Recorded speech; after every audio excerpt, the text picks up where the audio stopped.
You're listening to the Manaverse Podcast with your host, Tom Traplin, and this is session number 133.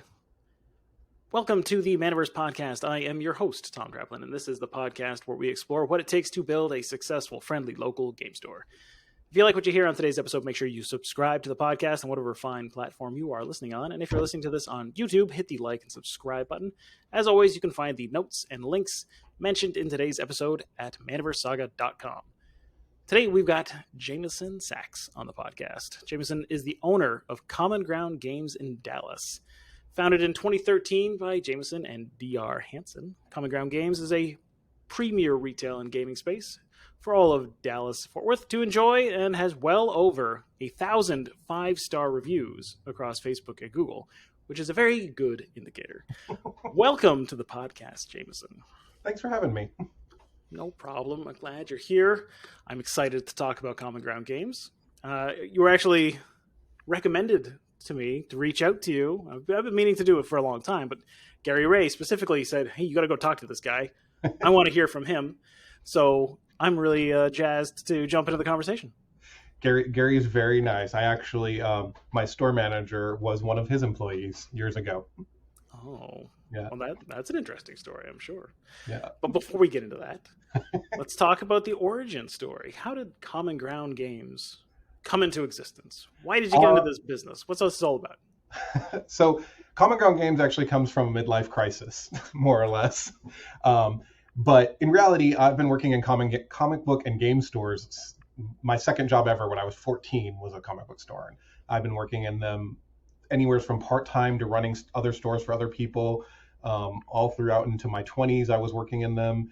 And then I kind of left the major part of actually full-time working in them and went and worked in the IT industry for years, and still even part-time was working for different stores and things like that.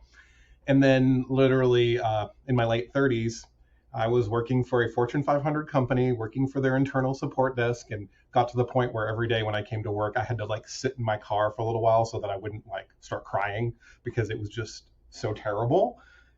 I'm not built for corporate environments. I can't work for people who don't know how to do my job. People telling me how to do something when they're just wrong, just after a while, just really wears you down. And I probably would have at that job, I probably would have gotten fired within 6 months from my inability to keep my mouth shut, more or less. I was constantly pointing out problems and things that weren't working, and I was being told constantly that they don't like that, rather than trying to fix the problems. It's okay. But I was listening to NPR one morning before going into work, and they were interviewing a woman, and I really wish I could remember her name, but she'd written this book. And one of the things she was talking about was that in this country, we're raised with this, do what you're good at, do what you're good at. And she said that's actually a very toxic sort of thought process. She's like, what you really should do is do what you love, because you can become good at anything. And I sat there, and it was just this moment of oh, I'm good at this work. I don't really love it. I've always been good at it. So I can do it. And I kind of thought about it, and I was like, the only time I really enjoyed going to work is when I worked at comic and game stores. Those, it made me happy. I liked that environment. Literally 6 months later, Common Ground Games was open. I went home that night and told my husband, all I did at work that day was sit there and make plans. And I went home and told my husband, and I think I shocked him a lot with that. But at the end of the conversation, he was like, yeah, let's figure this out. Because I think he could see just how overwhelmingly I wanted this. And it wasn't just this is a really fun idea, let's do this. I had half a business plan written by the time I got home. So yeah, it's meant to be. Yeah, and so it worked out really well. My good friend who owns Zeus Comics here in Dallas has been open for I think almost 25 years now, and I'd actually worked for him in the past. He had recently moved locations to a location he wasn't certain was going to work, and it actually worked out better because it was so accessible. Because one of the things about being in a very large metro area is this is while certain areas are very popular, parking and driving to them can be really difficult. And so he kind of moved into a less seemingly area where you'd want to be. It kind of felt a little office parky, but it's off of two major highways, and it's real easy to get to, and it has big open roads and thousands of people drive past it every day because it's a major thoroughfare, and the spaces next to him were empty. So it kind of just worked out perfectly. It was like, cool, he doesn't do games. I always used to joke if he didn't have a controller, he didn't really know anything about it when it came to games. So it was kind of a perfect match, because having done comics in the past, I never wanted to deal with that side of the business again if I didn't have to. And then I was like, great, we can just do the games. Interesting. Yeah. So this was a pair up, kismet kind of thing, partnership, worked out that way. Yeah, it worked out great too, because he still had a lot of customers that still knew me from when I was working there and things like that. And so we actually opened up our first day. We specifically had planned it out. So I think it was actually May 5th of 2013 was Free Comic Book Day. He has this, huge line out in front of his store every year for Free Comic Book Day. Well, that huge line was now standing in front of a game store they'd never seen before. And a whole bunch of his customers were like, oh my God, I've always wanted games. Because surprisingly, there was nothing really in Dallas for games. It was all in the suburbs. At that point, it was literally, from when we opened, the closest drive from our store to another game store was 30 minutes. Wow. Yeah, and that was driving out to like Bedford. Interesting. Yeah. Is it still that way, or is it like gotten more dense as we've gone on? There's like one little one, not like in a different part of town, and if traffic is good, you can get up to Boardwalk in Carrollton in probably 25 minutes. So it's not much closer. But yeah, and then Dallas is really expensive, and I think we managed to also hit one of the last areas where you're not going to be paying $30 and $40 a square foot for space. And so we kind of entrenched ourselves in, and we've grown since then so much that it just kind of works, No, that's awesome. Sounds like you got a really great situation right off the bat, where you kind of hit the right space with the right overhead, with the right partner.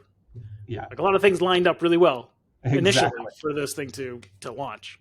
Yeah, I always like to say that opening up a business is like throwing yourself off a cliff, and it really should scare you a lot. But I've found through my life, the things that scare me the most are usually the things that are because I'm the most excited about them, and I'm usually going to do everything I can to make sure that there's somebody there to catch us. And this time, the community built up really quickly and caught us really well.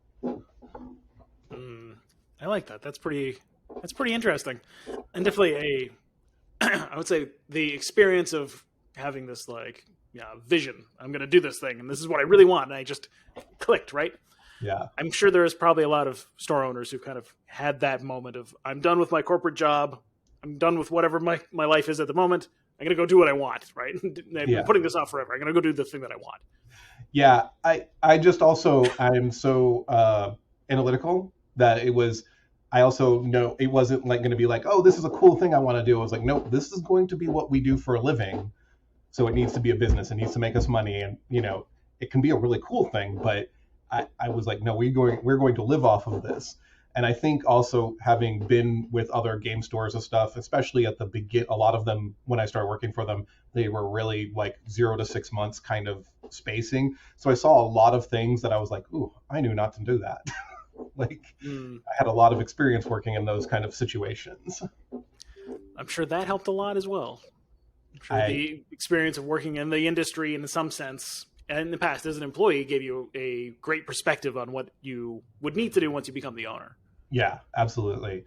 Whenever people ask me for advice, I always tell them in reality, that's going to be your best thing no matter what, is if you can find someplace like that to do that. Because I think a lot of them, if they did that, they probably would never open a store.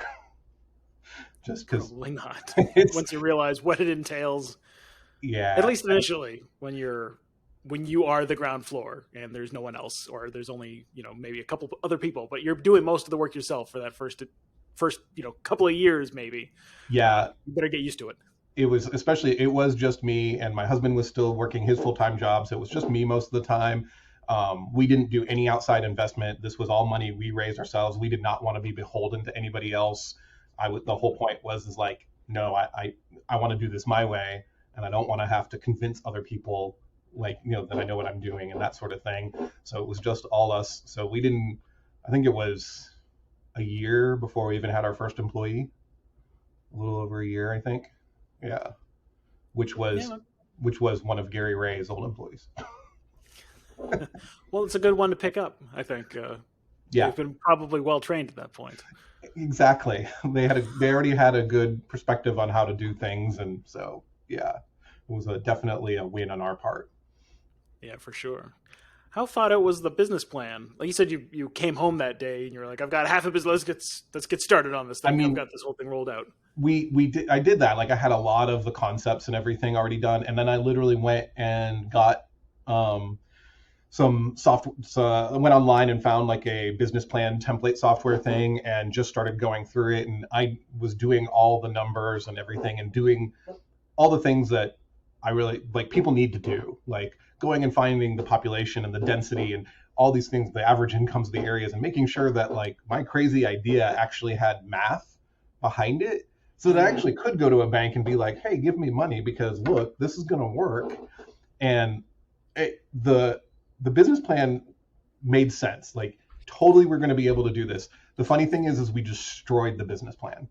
By the end of the first year, we were at where we thought we would be at year 3. By the end of the second year, we were past where the business plan said we would even be at year 5.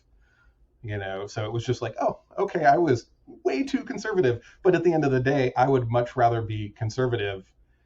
And I think that's unfortunately some people when they're doing business plans aren't conservative. They don't think about like the worst case scenario, and that's really where you should be with that. Yeah, don't build your plan on the optimistic side of things, because there's a good chance that that's not going to be the reality of what the situation will be when you get rolling. Exactly. But if you can survive on the conservative side of things, that's a great indicator that, even if things don't roll out as easily as you'd hoped, you can still make a go of it. It's still a potential. Yep. Yeah. I've talked a lot about the business plan. I've had a lot of people come on the podcast and say how important the business plan has been to their business, to their success eventually in the long run. And it's really interesting because a lot of the time they'll say, I did the business plan, I put all this thought and effort into it, and then I pretty much put it in a drawer and I never looked at it again. Or the business itself, like the way things evolved naturally, like it didn't resemble the business plan at all. Like you said, like the numbers for you, the reality was like you went off and completely blew it out of the water. But the exercise of doing the business plan is still something really valuable. Even if your numbers are completely off and your expectations are wrong, just the work of doing it is important. Yeah, I mean, it really did. Like, we took how much money, we would have. And so it's forced us to be like, okay, what fixtures are we getting? What can we spend on product? We knew that like at first there would be no other employee. I worked it down to electricity costs, utility costs, all these sort of things, and some people don't like, even the electricity costs. I got lucky. I didn't realize that because they had literally just replaced the HVAC system in my space. So my electricity was a lot less than I thought it would be because the system was newer and it was actually not using, even though it was super good and really cold in there, it wasn't using near as much electricity as we thought it would be, just doing all that sort of work and things. So we were constantly being like, oh, okay. After a while, I was like, okay, I'm going to put you in the drawer now because this doesn't make any sense to keep looking at this at this point because we're so far beyond it. I'm interested. Did you ever revisit it and like replan for where you were at later on? No, I probably should have. I mean, I kind of did at the beginning of the pandemic, but that was like when we were trying to make a lot of decisions about things. But even then, what I was planning ended up that wouldn't have been useful anyway with the way the pandemic went for us. So, it was just like, okay, so it's been one of those things where it's in a drawer over there. It's quiet and piece of history over there. But, nowadays, we have all the accounting and stuff like that I can look at and do all that sort of thing and all the item history and that sort of stuff and see where we are and trending and things like that. I mean, at this point, we've literally had, we're going to be celebrating our 10th anniversary at the beginning of May, and we've literally had 10 solid years of growth. We've had, I think overall in 10 years, like 4 or 5 months that weren't higher than the month of the year before. of that same month. So we're doing something right. Spectacular. Yeah. Yeah, that is spectacular. If you had to maybe narrow down a little bit and say, I think these are the things that I'm doing really well that are responsible for this trajectory we've been on, what would you say are the things that make Common Ground stand out? One, customer service has always been a big thing for us. That is the number one thing. It helps us create community. I used to get complimented a lot. People would be like, it'd be like the second time they'd walk in and I'd call them by name and they'd look at me like, how do you do that? And it's little tricks like, well, we created a reward program that people would sign up for. I don't really want to give away free money, but it helps me learn people's names, and it helps my employees learn people's names. And it's little things like that, we're giving back to them and they're giving us some information, So we take a lot of pride in our customer service aspects, trying to help people. I always tell my employees, we're not here to sell things to people. People are going to buy stuff whether they want, whether regardless of what we try or tell them or anything. We're just here to help them find stuff, like talk to them, find out what might be what they are actually looking for, show them some other stuff, because we get a lot of people who come in here and they've played like Catan, and they have some comments about, or some thoughts about like what they might want in a game. And, they look around and they're like, I don't know where to start, and so it's our job just to guide them. We call our employees librarians. They're just here to talk about the games and tell them what they actually, what they might want to play and that sort of thing. We also have always had a game demo wall. We have a event space. We've always had event space, and our game demo wall has always been free to use. People can just come in, take a game off it, sit down and learn how to play.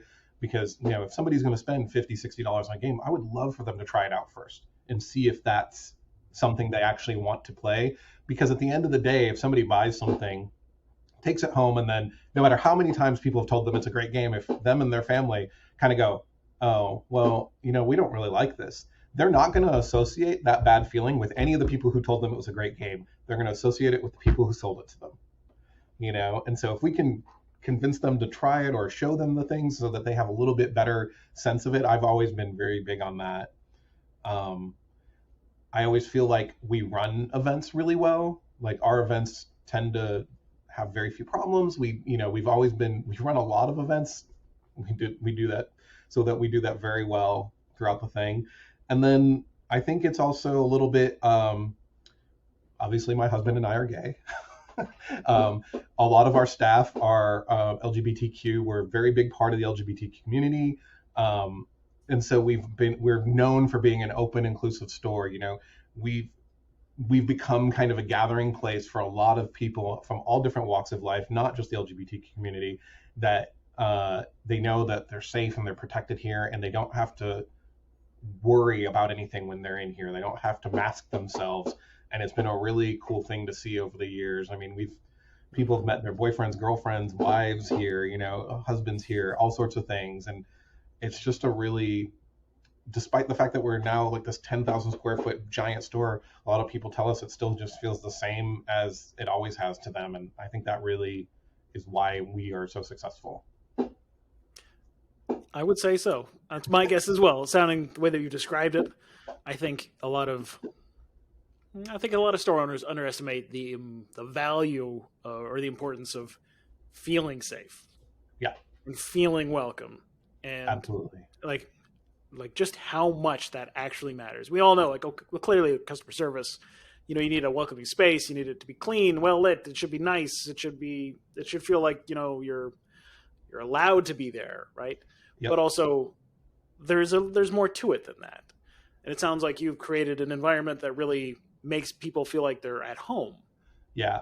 And that's what we want. Like I've tried to explain this to other people who don't really get it. Whereas like growing up and going into game stores and stuff like that, anytime I've walked into a place growing up where in my early 20s and stuff where I hadn't been in there before and I didn't know, you have to be really careful. You have to wear this mask. You have to guard yourself because you don't know how the people there are going to treat you. You don't know if the store is going to stand up for you, if something awful is said and that sort of thing.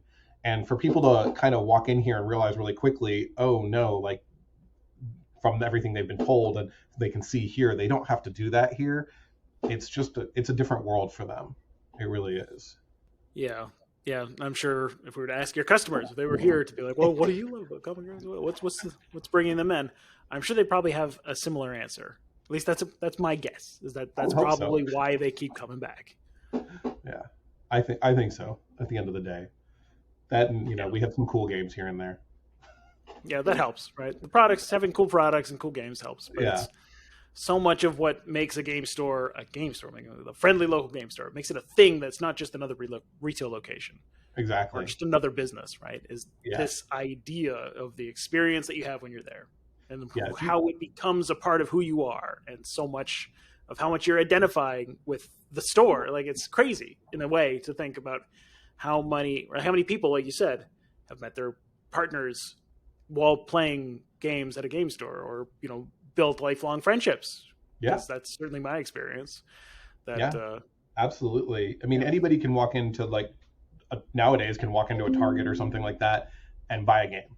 But if you go up and ask somebody at Target, anything there about the stuff, they're going to be like, the Target nearest us, they go, well, there's actually this place called Common Ground Games down the street. Like, a lot of the employees will tell people to come here because they're like, we don't know, and that's the difference. We're not asking you if there's anything I can help you with today. We're asking you, what can we help you find? So it's yeah, it's a big difference. yeah, and I appreciate the idea of coming at it from a guidance point of view, or just a value first. I'm trying to help you first Yeah, point of view, instead of saying, I got 15 copies of this game on the shelf. That's the one you need, right? I'm going to sell that one to you. yeah. We have in our new space here, we have nine demo tables set up in the retail space where people can come up and try games. Some of them just have, like, Frosthaven is too heavy, so it sits on there, so people can see that we have it and that sort of thing. But other things, like, we have Boop and Earth on tables right now, so people can try it out, because there's nothing quite like explaining Boop to people. They kind of look at you like, oh, okay, sure, but they play it and they're like, yep, I'm just going to put this in my basket and take this with me, and that's what we want. If we have a whole bunch of it on a table with a demo, there's a reason for that. It's because we believe in it and we want you to try it. Yeah, there's a balance between the two, right? You are the knowledgeable advisor. What certain games are definitely going to be Yeah, some winners, right? People are going to be interested, and this is going to be a game for you. So let me tell you why it's going to be a game for you. exactly. And the idea of having this hands-on experience, there's nothing quite like that, right? Yeah, You need, like, especially with board games. We used to demo, or I think way back in the day, you used to be able to go to things like Jumbo Video and rent a video game. That's yep, how you knew, like, oh yeah, this. I'm a kid. I don't want to spend $80 on a video game without knowing that I want to play it first. So you go and you rent it, try it out, or you play it at your friend's house or something like that. But for board games, it's a little bit more challenging. But having that hands-on experience and feeling it and feeling the mechanics and seeing the people across the table experience it at the same time as you, there's nothing quite like that. And yeah, having those demo tables, I think, is a really important aspect of selling those board games. And I'm sure you are. You said you were an analytical guy. You've probably done the numbers and looked at, like, the difference on what's demoed versus what's not. Like, yeah. how does it play out? I tell every publisher that doesn't want to sell us a demo copy of things, I'm like, I can generally tell you that when I put a demo copy of something on the wall and I can show it to people, it's much easier for us to sell it. And there's plenty of games that I just believe in enough that, fine, we'll just buy a copy at regular price just so we can put it out. Some publishers are really good about it, others aren't. But, like, last year when Flamecraft came out, we sold 120 copies of that in like a week and a half, because it was a fun game and it was cute, and so on the table it looks really good, and so just vanished. At BG, we sell at BGG Con, we brought 60 because that was all we could spare, and we sold 60 in 4 hours. Like, they were gone, and for the rest of the weekend people kept coming over being like, do you have any more Flamecraft? It's like, no, sorry. Like, that was a lot and it was gone. It was a hot item. It was very much so. Heck, when we Yes. got the restock 2 weeks ago, our little notification thing, I didn't realize how many people had that on, like, notify me when it came back in, and it was like 2 pages when I was looking through the app, I was like 2 pages. It was something like 50 something notifications went out for it. And I was like, wow. I was like, people did not get their copies of that game. Yeah, I cannot get enough of it. So now here's an interesting question. How do you know which games are going to be Flamecraft? How do you know they're going to be the boops of 2023? Like, how do you determine that? It is unfortunately mostly voodoo. There is some things you can look at and go, okay, this designer, these components, that sort of thing. Sure. Sometimes it's, I unlike a lot of my peers who've been doing this for this long, I still really love board games and I still play them every week and like meet up with a game group and have friends, and I pay attention to things on BGG and I'm looking at all this sort of stuff. And so I can sit there and like sift through this information and go, cool, a lot of people are talking about this. Like I managed to double our order of the Earth board game last week. And luckily they still had more Kickstarter copies that they were able to sell us, because I had some of our biggest spenders asking about it. And I was like, if these people are asking me about it, then this is a game that everybody's going to want, and they were specifically being like, do you have the Kickstarter edition coming in? And it's a lot of that different things. The Kickstarter changed a lot of stuff. So sometimes I'm looking at things like a year before I'm ever going to see it and see that much about it. And I have to go, would I want to play this game? And do I think I can sell this to people and that sort of thing? And I'm lucky that maybe 1 out of 20 we get in and nobody seems like it's just dead, like DOA kind of thing. But overall, I think that's a really good, I think I'm batting really well when it comes to that sort of stuff. Some games, sure, some games don't perform as well as I would like, and some games have like that big burst at the beginning, and then, there's like 6 copies that just don't want to seem to leave after 2 years. And it's like, okay, clearance shelf time for you, but overall, like, it really is just a matter of the fact that, I like to play, several of my employees play board games constantly. I know that I can order heavy on Vital Lacerda games because one of my employees, he's the guy who he can talk about these $150 boxes full of wood pieces, and he makes people love them. Like he's so infectious about it, and people they get into these games and they enjoy them because he knows how to talk to the people who probably are going to want to play that game, and that sort of thing. So it's a little bit of a mixture of that and knowing what my employees are going to be able to get into. And we go through the game trade magazines and things like that, and they will point out things. They'll be like, get this, I want this, I will sell this to people, kind of thing. So it, like I said, it's voodoo. It's all throwing all these things into a vat and shaking it up a little and hoping that the little magic comes out of it. And having your ear to the ground and really understanding what's popular. I really like the idea of like, okay, these individuals, I pay attention to them because they kind of have like an indicator about what everything else is going to do. They're like the key movers in a sense. Yeah, I think that's a really interesting idea. Yeah, you can tell like when you get a lot of people asking for certain things, even if they're, it's really interesting. We'll get people asking us for games all the time, like through social media and stuff. And I'll look and I'm like, they've never bought anything here, but they'll ask us all the time if we're getting it. And I think it's really funny. I think they're just waiting for that time that we happen to have it when nobody else does, kind of thing. But it's that kind of stuff that paying enough attention to it, it really helps. Like you can kind of discern where you need to be looking at least. Yeah, absolutely. And it's funny also to contrast that with, you also have to be careful. Yeah. Not everybody is worth listening to. Correct. And there's a very large contingent or some portion of the people who are, extremely loud. And they're like, you should be doing this. You should be doing these events. Why aren't you carrying this game line and all this other stuff? And like, be careful listening to certain people because they're not the ones who are going to be paying your bills. Right. And that's, you if you're paying enough attention, you'll learn really quickly who's supporting your store and who's really not, and what's happening there and that sort of thing. And, listening to online communities sometimes can be so, I don't know, like people can be so negative for no reason, and the amount of other store owners who I hear talk about, like, I don't know why people bother carrying Catan or Ticket to Ride, they can get it cheaper on Amazon. And I'm like, yeah, a couple times a year they can, but we sell like 40 or 50 copies of Catan a year. Like, why would you not carry it? People go into a game store and kind of expect to see it there, and sure, it goes through spurts and things like that, but I would never not have that on my shelf, Same with Ticket to Ride. Ticket to Ride is one of those games that, as far as I'm concerned, if somebody comes in and says, we don't really have any place to start, we heard about this board game thing, Ticket to Ride is the game we hand to them.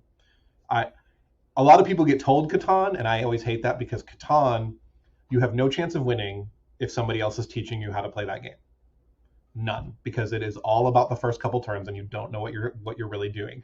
Ticket to Ride, you can be halfway through the game and it suddenly clicks for you and you can pull ahead real easy. And so you actually have a chance of winning. And that makes a huge difference to people when they understand that, oh, I actually can win this and I've never played this before. It's actually a much better experience than, oh, I just played this game, now I know how to play it, so let's actually play again kind of thing. Mm-hmm.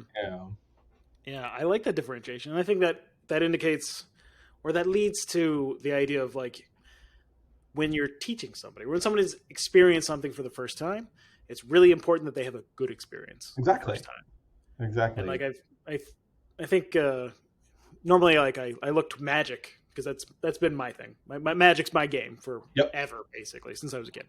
And I've had many friends that I've introduced to the game, or people that I've introduced to the game, and you can see there's a big difference between somebody who comes in and, like, they're trying the game out for the first time and they get crushed, right? They go to their first F&M and they just get run over by everybody else who's just, they're there to win. They're not there to have fun. And this kid is just trying to figure things out and they're just getting annihilated, right? They're never coming back. No, they're not going to be like, oh yeah, this was a great experience. I loved playing, these games. They're just being completely steamrolled and not knowing what the rules were. It was always so much fun. Versus somebody who's had a really good time, and somebody took the time and said, no, like, maybe you don't want to attack that way. Like, change it up a little bit. Like, this will increase your odds of winning. Like try to play, like, giving them hints and making it, like, a little bit more conducive to the learning experience, right? Like, making it a little bit more fun for them, and how much of a difference that actually makes. We saw that in Magic all the time. We had the most organic. I actually didn't really I used to be big into Magic in my early 20s and stuff like that. And when I was working for other game stores, and when I sold out of it, I was kind of like done. And when we were opening, I was like, oh, I know we're going to have to do Magic again. I didn't really expect it to be that big of a deal for us, though. And like, I even had gone in, like, the weekend we opened was actually the weekend Dragon's Maze came out. And I had been going to, like, some other stores and relearning Magic because it was really different now. Like, I mean, last time I had played, damage was still on the stack and things like that. So it was real different. It was funny to me because to me it was actually easier. Like as much as some people didn't like those rules changes, I was like, oh shit, the strategy of this is much simpler now. It's much more direct.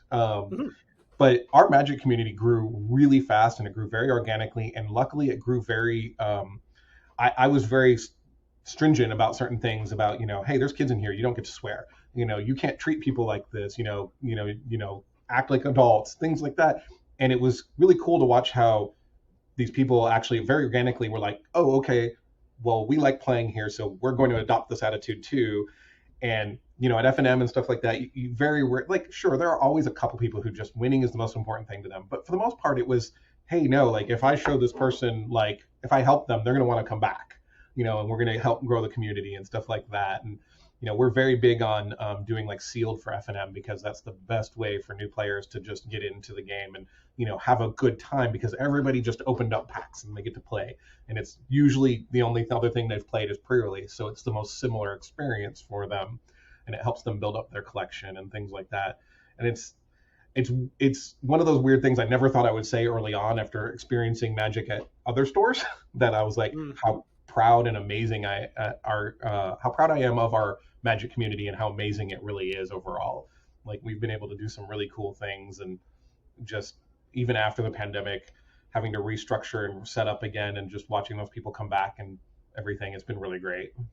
Yeah, I think the idea of the toxic Magic player, it's definitely a thing. Like, they're out there, right? But I think it's also one of the more interesting and important principles that I've learned in my life in general is that we do things that shape the environment, and then the environment shapes us. Yep. There's a circle, there's a feedback loop. And the idea, but we get to choose, a lot of the time, the environment that we're in. And as the owner of the store, as the person who's facilitating this whole thing that's going on, you get to choose what that looks like. And you can shape it, you can curate it, and you can do things to create the environment that that turns people away from the classic toxic player mentality, right? You can do that, and you can turn people who might end up going down that path, going down the other path of being the advocate, being somebody who is a friend who's, building people up, like you said, building the community, and organically doing it just because it's they've been shaped that we've been incentivized that way. But also it's a mutually beneficial thing. Like when they realize it, it clicks, and you're like, oh, so if I make sure that this person has a good time, that means I have someone else to play with long term, right? There's more people in the community for me to benefit from. So like it's Absolutely. a win-win for everybody. But you have to be explicit and go out and do that yourself. You have to make sure that happens. Yeah. Because if not, we're humans. We tend to default to whatever the lowest common denominator is if we're not kind of doing it by intention. Yeah, it's been interesting to watch too. Occasionally, the self-correcting, like where some people kind of like, oh, like I was an asshole and now nobody will talk to me, and then like the next week they show up, they're really nice and kind of chill, and like that. And then there's the people who like just never show back up, and it's they're like, oh, nobody would talk to me and that sort of thing, and it's like, well, maybe you need to look at how you were treating other people and wonder why nobody wanted to talk to you or be around you. We can't really help you if you're not gonna, play in our pond, kind of thing. So it's really kind of cool, like though, to see stuff like that and know that at a certain point, like I was able to like step back and the community was able to like take care of itself without me standing over there like dad watching everybody to make sure they were going to do everything every minute wrong and that sort of thing. Yeah, there's definitely like a period at the beginning where you have to do that. You have to be the dad to make sure that it's all going, facilitating well, it's all going properly. But then eventually, when you get to the certain, this threshold of enough people who know what's what, and they understand what's expected of them, they understand what the culture of the community is supposed to be, and then it just sort of becomes self-reinforcing. Yeah. It's kind of like you've created this thing. The first time I heard somebody say, "We don't say that in this store," was like one of the happiest moments in my life. like I was like, he is absolutely correct. We do not, so it's just kind of like, cool. Yeah. Yeah. No, that's a great sign that you've done a good job imprinting this ideal of what you want the community to be. And it's stuck, right? It's a lasting impression. Yeah. And that's what I think that's what it takes nowadays too, because I know some people really complain about Arena, but I really like Arena. It's actually brought a lot of people to us. Yeah, like especially when it first came out and like before the pandemic really happened and everything, and it was really just starting to get out there and everything, we were seeing a lot of people who were like, I've been playing Arena online. I hadn't played since like Tempest, and I kind of want to get back into Magic, and we were seeing a lot of that. And it's really nice nowadays because a lot of new people come in and they're like, yeah, I've been playing on Arena. I already know the basics, but like playing in person is really different because you're having to remember everything, and but at least it's a much easier starting point than just having a friend like having shown them the basics and then them finding out there are 3,000 other rules that they were never taught. So it's been pretty. It's like I said, like there are definitely some points to Arena that I'm like, oh, I wish they would do this a little bit better here or there. That could help the stores more. But like I said, overall, I really don't have a problem with it. It actually has been very beneficial for us, I think, overall. It's a good on-ramp for new people to try out the game and get a feel for it. And then hopefully it translates into, well, this is something I like doing. And maybe there's something else. Maybe there's somebody else I would like to play with. And I've heard it's in person. I've heard these cards are real. And it's not just on a computer or not just on your phone or whatever. I can go buy some real cards. Check it out. Well, they do a much better job now, too, of like when you open it up, like there's a lot of like pre-release at your local store and things like that. So, compared to when it first came out, there was a lot of like, go buy it on Amazon, which we were always like, why? Yeah. Like, thanks. Yeah. Like, good job, Wizards.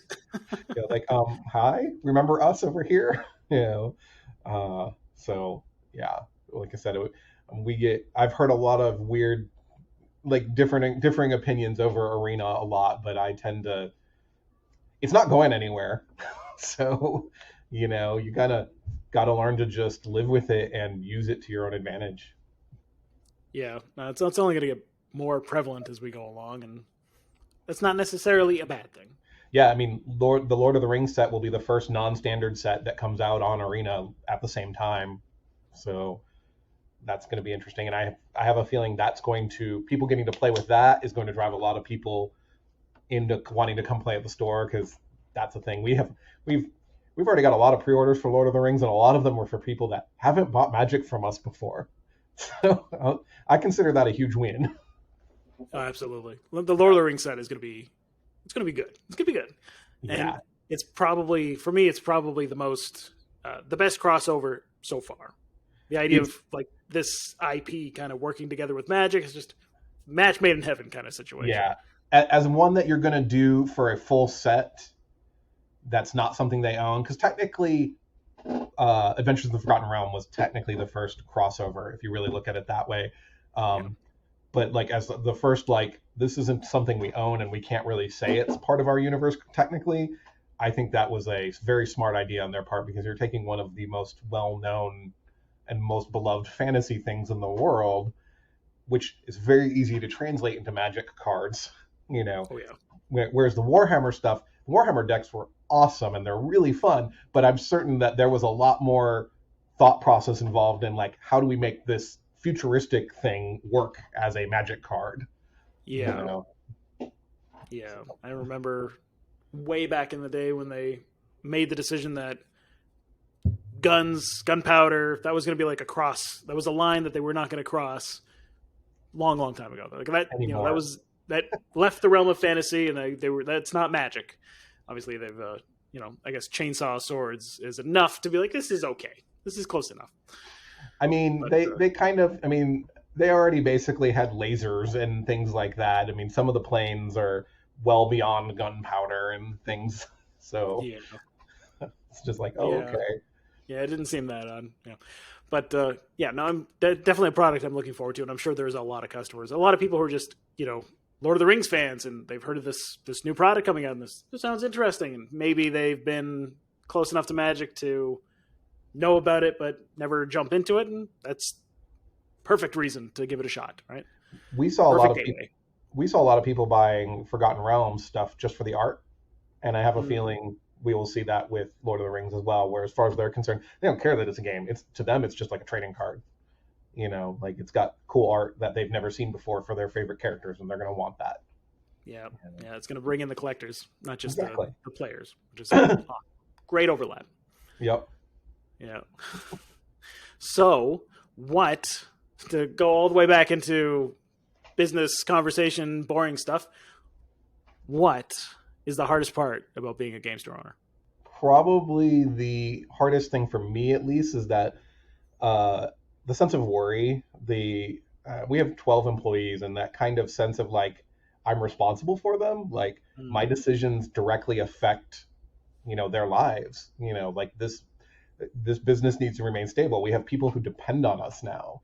And for me, that's a hard thing sometimes. Like, you know, it's not like it's just me and my husband, and, you know, sure, that's still a lot of responsibility, but now our decisions directly affect all these other people's lives, you know. And so that to me is a lot. Like, it's a lot.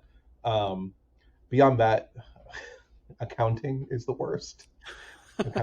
I opened up with a bookkeeper straight up day one. One of my friends was a bookkeeper for American Airlines. He had so much experience that it was ridiculous, and he wanted to start, like, his own little side business. And I was like, hi, customer number one right here. And he's been with us the entire 10 years so far. But we're finally so big now that he's like, you have to go to a real accounting firm now. He's like, I can't do this anymore. So that is a great indicator that you are on the right track. Yeah, like, it's just too much work for him, you know. And he's like, I don't want to run another business while working my full-time job anymore. And I'm like, I get it, you know. And I've learned more about accounting than I've ever wanted to in my life, because sure, it's nice to be able to just hand somebody something and they do it, but to me, I'm just like, no, you should try and understand as many of the pieces of your business as you can. That way, if anything falls through the cracks, if somebody leaves, you can do what you need to do, you know.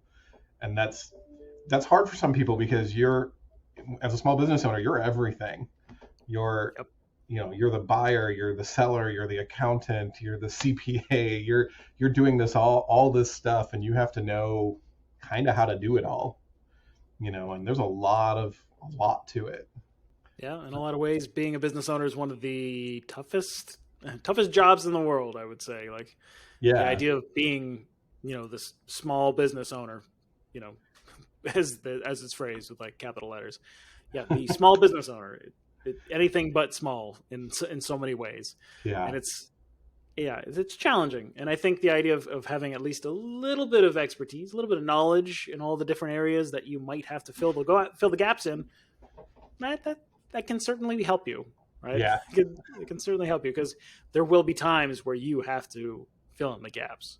absolutely. And you want to have a good understanding too, so that like if there's problems, you can see problems before they pop up and that sort of thing. You need to understand if somebody's not doing something correctly, and being able to see that these things are problems and that sort of stuff. And it's a little bit of a one of the great parts about being ADHD is I can focus on a lot of things. My brain wants a lot of information coming at it, and it's actually helpful for me in this job, because some days I can't focus and I can't get anything done, but then I'll have a day where it's like, cool, I just did like 3 weeks worth of work and in a day, just like, but it's all done, so it's a lot. Well, But as long yeah, as those days show up once every 3 weeks, you stay ahead, you're good. right, right.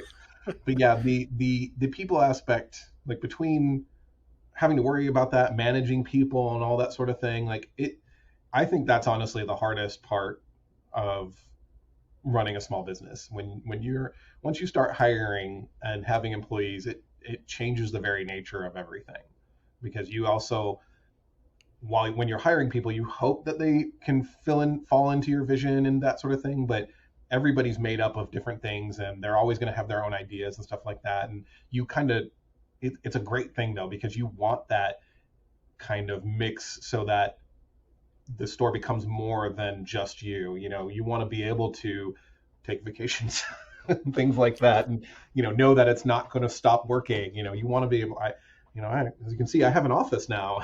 Like I get to sit back, and I like to go up front several times a day and see who's out there, and see if I can help with things and that sort of thing. But it's nice to know that unless something's wrong, I'm not really needed up front anymore. Like I can be back doing the things that I need to do. Absolutely. That's a great place to be in. Follow-up question. What are the things that you need to be doing? Where you're at now, you're at the 10-year mark. What does your day-to-day look like? Lots and lots of emails. I feel like I spend way more time worrying about taxes than any human should have to, especially at this time of year. Our books are very complicated because between our size and the fact that we get income from Square, Shopify, TCG, all these sort of things. We have all these different systems and all this sort of stuff. I am still the primary buyer. Like that is my main job, is doing the ordering and doing all that sort of stuff. And while we have an inventory manager who can deal with all the receiving and the problems and things like that, I'm the one going through and deciding on what we should be carrying and that sort of stuff. Lately, it seems like I've been doing lots of interviews. There's a lot of talking to different reps, a lot of talk. Like we also don't order from just one or two. Like we order from all 5 major distributors. We order direct from a lot of different people. So I'm kind of inundated with information a lot that I'm constantly going through. I'm also, we jokingly realized the other day, I'm CEO, CFO, CIO, and CTO. And 16 years of IT work means that, technologically, we're a little more advanced than a lot of game stores. We have very nice network, computers, things like that, because I'm able to put that stuff together and maintain it and that sort of thing. The other day, I realized for some reason, so we moved into a new space just about a year ago. We went from 4,000 square feet to 10,000 square feet. It was a very needed upgrade. And I realized a couple weeks ago that for some reason I never put a phone in my office. Like, so whenever we get phone calls that I actually need to talk to somebody, they would have to trudge back here and hand me the phone. And And one day it happened like 3 times in one day. And it's rare that somebody, like most people I need to talk to aren't just calling me on my cell phone, but there are people who do call the line and I talk to them that way. And it was just one of those moments of like the third time that happened that one day, I could see in my employees' eyes, like, really, I'm doing this again. And I was like, I don't have a phone back here. And then I realized, like, the manager doesn't have a phone at her desk and the inventory manager doesn't have a phone at his desk. And it was like, I need a phone system, And so then I started into the whole, like, okay, like, let's explore all our options here. And so then, like, the past couple of days I've been installing a phone system. So you get to wear lots of hats. The work never ends. Yeah. I'm sure that's probably a common theme amongst everybody you interview, is the amount of things that they ever learned about plumbing that they never wanted to know, and stuff like that. Yeah, no, absolutely. Everybody has the experience of going from, hey, I started my business, and then all of a sudden now I'm wearing all those hats. I'm a janitor. I'm the customer service person. I also have to troubleshoot the cash register and figure out what's going on there. Like, there's all these things that just randomly happen. You have to learn those skills. Yeah. But it's really interesting, and I feel like there's probably a common thread, a common path for store owners who've gotten to the point where you're at, where you've moved far enough away from the front counter that you can be in the back office. You do have, the team that works for you. You can step away without your store burning down. But then, like, your role changes, and the things that are important, or the most important things that you can do during the day, change, right? Yep. But the whole, I'm now the primary buyer. Like, you were always the primary buyer, but now it becomes like your primary role. In some sense, you are shaping the inventory from afar. That seems to be a common evolution. That's something that becomes part of it.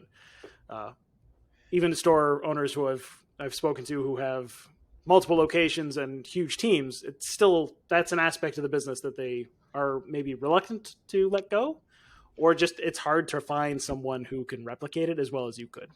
Yeah, it is a very, again, it's voodoo when it comes down to it. And there can be some very logic of, like, learning how to order things. But at the end of the day, there's so many years of experience and different things you're looking at and whether or not you think you can sell and this sort of stuff. And, you don't want to carry everything, but, you do need to carry some of this and some of that. And it's really just a lot of emotionality, I guess, in it.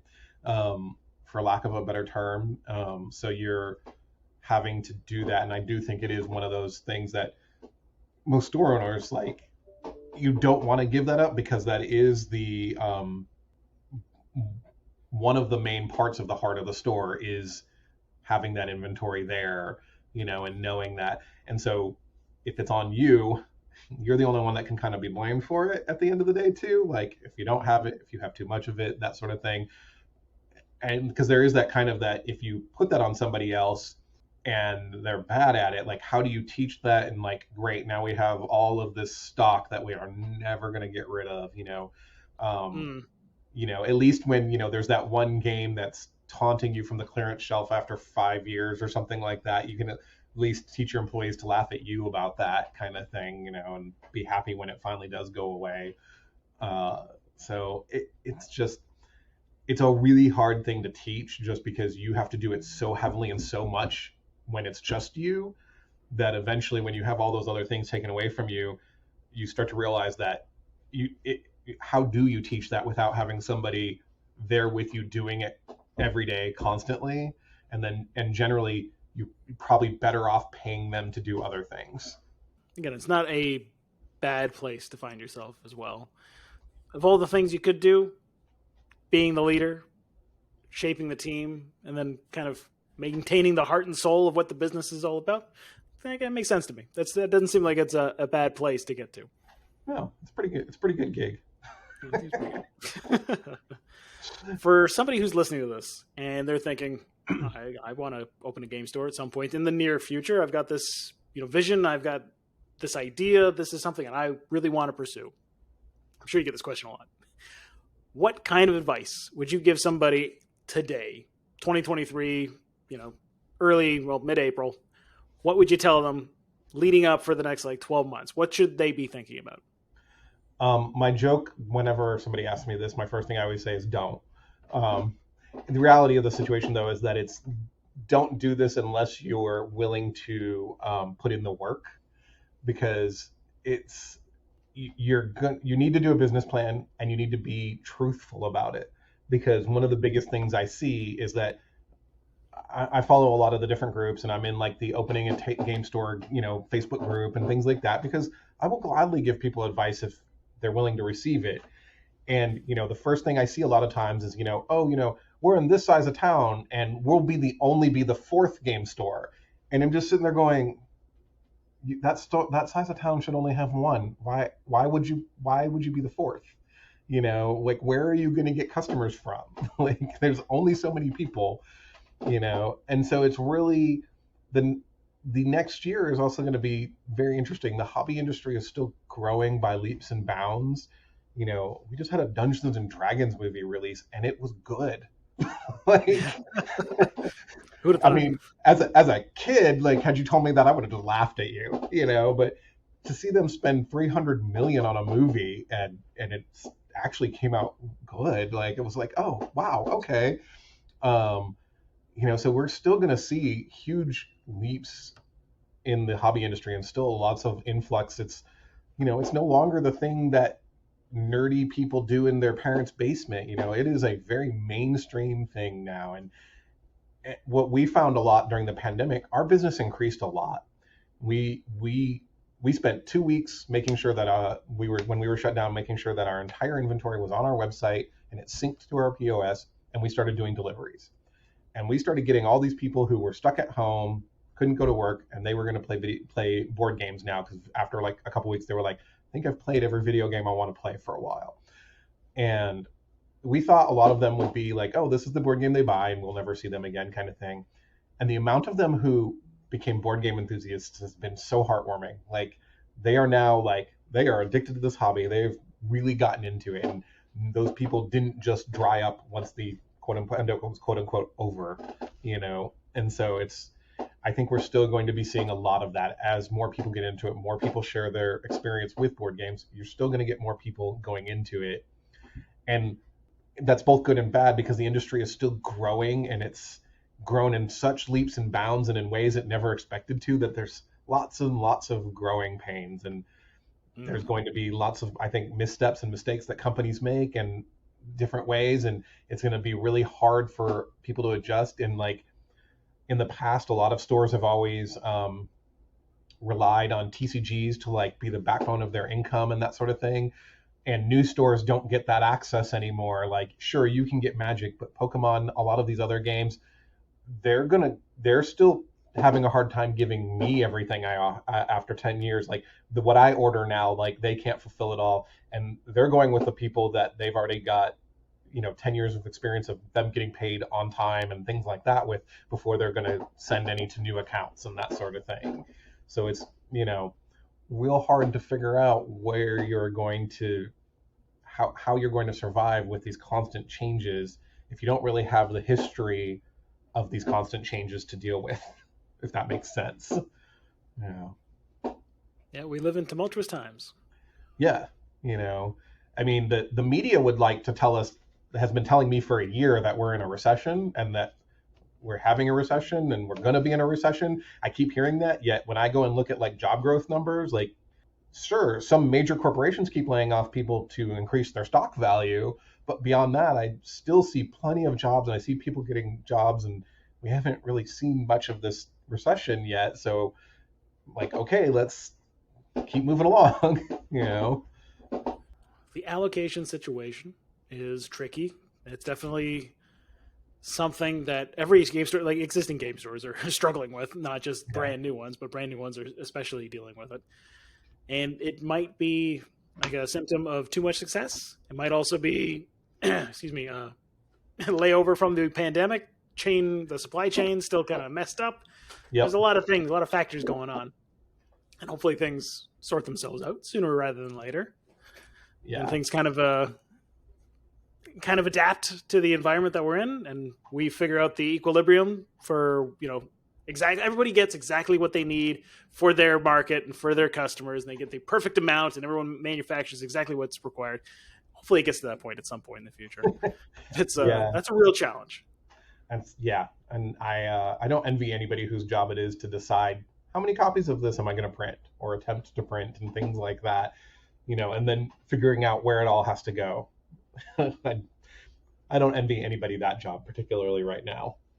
Yeah, that's a tough place to be for sure. Yeah. Basically throwing darts at the dartboard and hoping that you're aiming correctly. Yeah, that you're somewhere in the right vicinity. Yeah. All right. I've had you for quite a long time, so I'm going to ask one final question. Okay.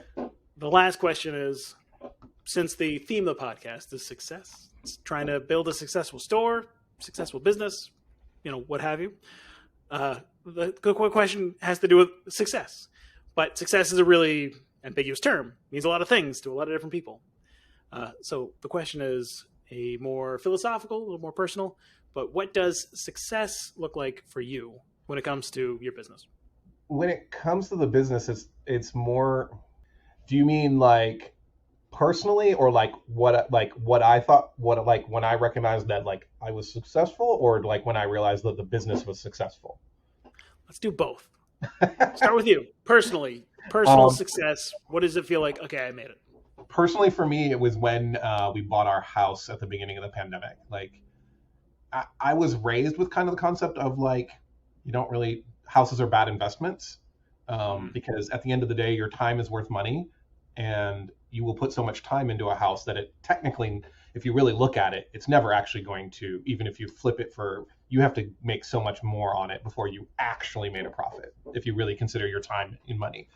But I moved around a lot as a kid. And so when we bought a house, like we had this weird situation where a friend moved out of the house and we really loved their house, or they were selling their house and we really loved their house. And so when we were like kind of joked about it, and then when we actually decided to do it, when we actually bought it, it was at that moment when I was like, oh, I've actually always kind of wanted this and never realized it, because that is a sense of stability that I never really had, and so it's actually been really nice. Like, yes, houses break constantly and it's so frustrating, but at the same time, knowing I get to come home and throw myself in a pool when it's really hot out, because this is Texas, it's a really nice feeling, and it's mine, and we can paint it weird colors and we can change things and stuff like that. It's been really nice. And that was like one of those weird moments where I was like, oh, I guess I am successful. Like, I've made it,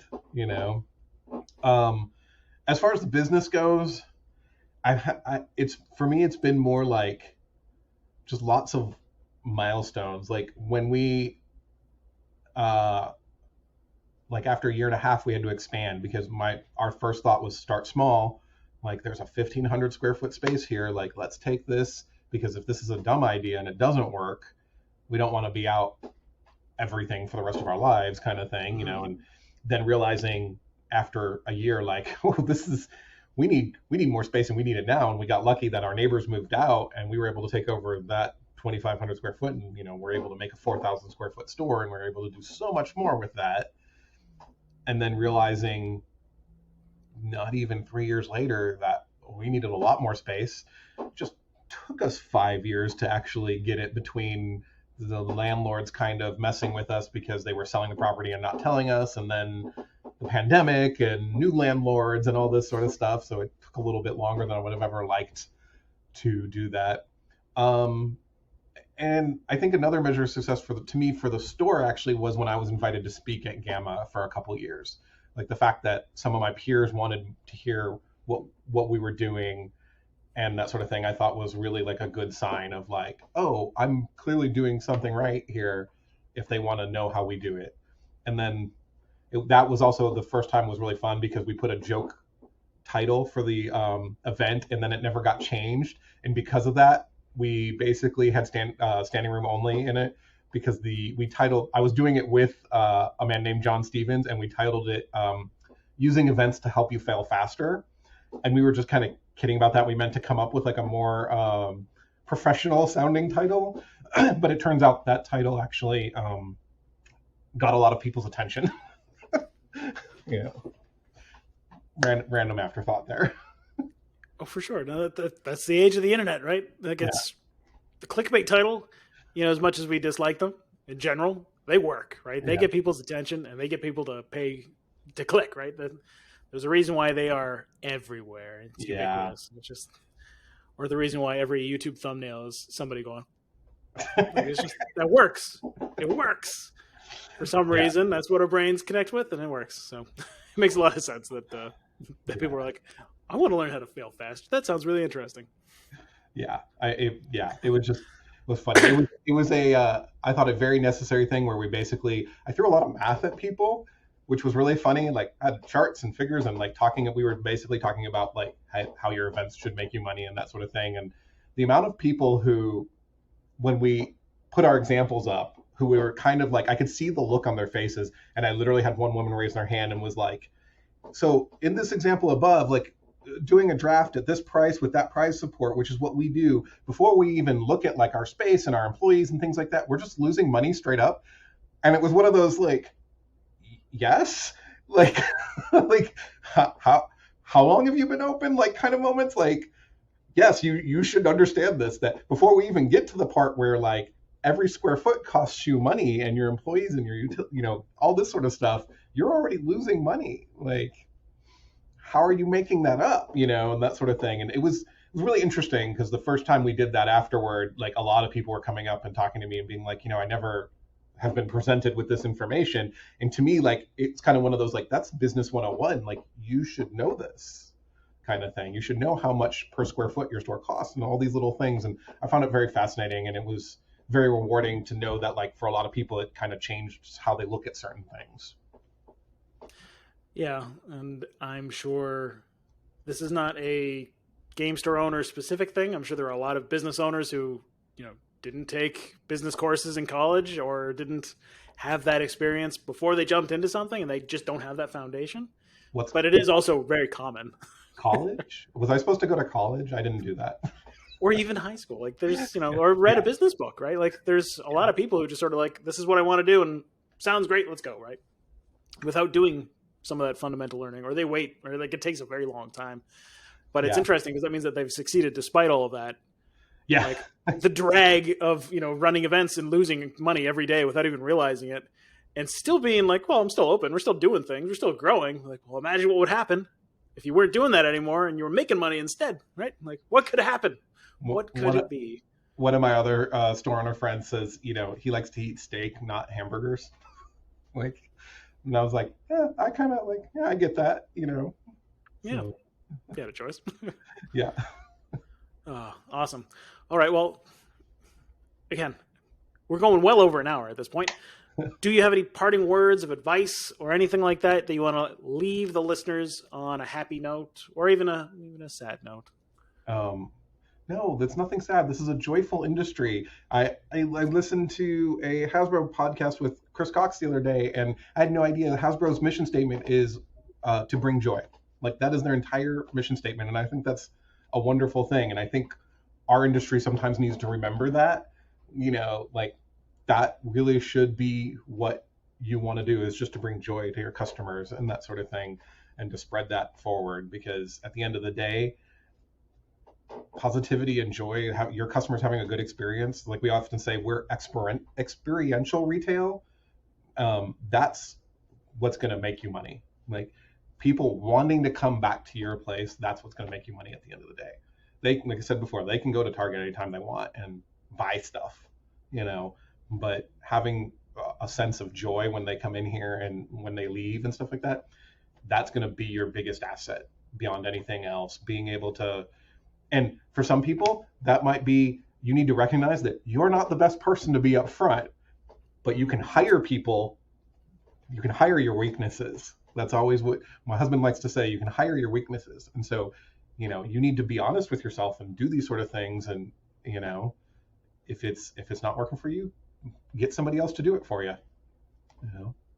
Yeah. But if you can make people feel good about spending money with you, you've got a successful business forever, basically. Yeah. Yeah, absolutely. Awesome. That's a great point to end things on.